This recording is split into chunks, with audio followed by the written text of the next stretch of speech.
Hello students, আমার চ্যানেলে তোমাদেরকে স্বাগত। শুরু করছি 2027 মাধ্যমিক পরীক্ষার্থীদের জন্য একটি ভূগোলের ক্লাস, ভূগোলের শর্ট প্রশ্নের সমাধানের ক্লাস। তোমাদের সামনে রয়েছে দেখো মাধ্যমিক প্রশ্নবিচিত্রা 2027 ক্লাস 10-এর ভলিউম 1। এখান থেকে আমরা কিন্তু তোমাদের জন্য রেখেছি ফার্স্ট ইউনিট টেস্টের জন্য যেসব মডেল সেট আছে সেখান থেকে একটি মডেল সেট থেকে তোমাদের কিন্তু শর্ট প্রশ্নের সমাধান, ঠিক আছে। এর আগে কিন্তু আমি আজকেও সকালবেলা তোমাদের কিন্তু 4 নম্বর স্কুলটা আমি তোমাদেরকে দিয়েছি একটু আগে।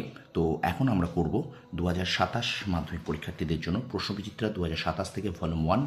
এখান থেকে আমরা করব এখন 5 নম্বর স্কুল সেটটা। এই 5 নম্বর স্কুল সেটটা কিন্তু এখন তোমাদের সামনে তুলে ধরছি। প্রথম থেকে শেষ পর্যন্ত ভিডিওটা দেখবে, একটু স্কিপ করবে না, ঠিক আছে। আর আমার চ্যানেলে নতুন হলে অবশ্যই আমার চ্যানেলটাকে সাবস্ক্রাইব করো, পাশে থাকা বেল আইকনটি প্রেস করে রাখো, ঠিক আছে। আমি কিন্তু তোমাদের 2027 মাধ্যমিক পরীক্ষার্থীদের জন্য কিন্তু আমার চ্যানেলে কিন্তু ইতিমধ্যে ইতিহাস, ভূগোল এবং বাংলার কিন্তু সাজেশন দিয়ে দিচ্ছি, বা আমি কিন্তু শর্ট প্রশ্নের জন্য তোমাদের অনবরত ক্লাস করে যাচ্ছি, ঠিক আছে। তো চলো শুরু করে দিই ক্লাসটা, একটু বেশি করে শেয়ার করে দাও, ঠিক আছে। চলো শুরু করি। মডেল কোশ্চেন পেপার 5 দেখে নাও।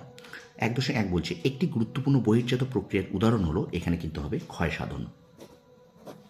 2 নম্বর দেখো 1.2 জলে দ্রবীভূত ক্ষয়কাজকে বলে, এখানে উত্তর হবে দ্রবণ, ঠিক আছে। আচ্ছা, এবার আমরা চলে যাব পরের প্রশ্ন 1.3 একটু দেখে নাও। বলছে দেখো মহাদেশীয় হিমবাহকে বলে বরফের চাদর। মহাদেশীয় হিমবাহকে বলে বরফের চাদর। বায়ু ও জলধারার সঞ্চয় কার্যের ফলে সৃষ্ট ভূমিরূপ, অপশান ঘ বাজাদা, এটা বাজাদা হবে, ঠিক আছে। আচ্ছা, পরে দেখো 1.5 দাক্ষিণাত্য মালভূমির সর্বোচ্চ শৃঙ্গের নাম আনাইমুদি। 1.6 দেখো ভারতের বৃহত্তম নদী গঠিত দ্বীপ মাজুলি দ্বীপ, এটা কিন্তু ব্রহ্মপুত্র নদে রয়েছে। 1.7 পৃথিবীর আর্দ্রতম অঞ্চলটির নাম হলো মৌসিমরাম।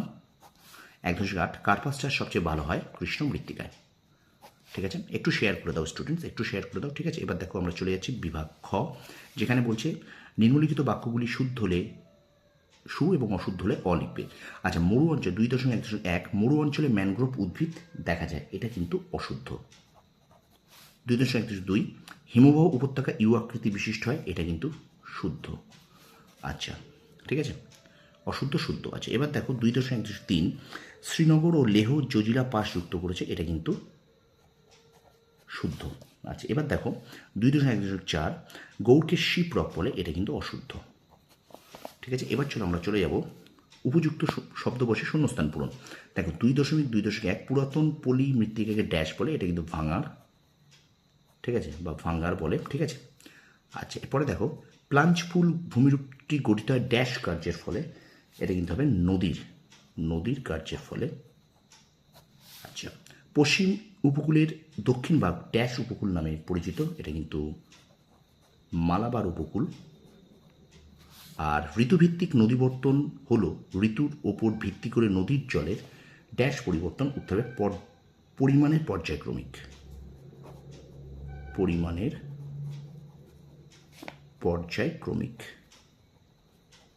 ঠিক আছে। তো এই ছিল মডেল সেট 5 থেকে তোমাদের ফার্স্ট ইউনিট টেস্ট 2027 মাধ্যমিক পরীক্ষার্থীদের জন্য ক্লাস 10-এর ফার্স্ট ইউনিট টেস্টের ভূগোলের শর্ট প্রশ্নের সমাধান। তো ভিডিওটা ভালো লাগলে অবশ্যই লাইক করবে, কমেন্ট করবে, বন্ধুদের মাঝে বেশি করে শেয়ার করে দেবে। আর আমার চ্যানেলে যারা নতুন আছো অবশ্যই চ্যানেলটি সাবস্ক্রাইব করো, পাশে থাকা বেল আইকনটি প্রেস করে রাখো। তোমরা সফল হও, তোমাদের সাফল্য কামনা করি। ধন্যবাদ।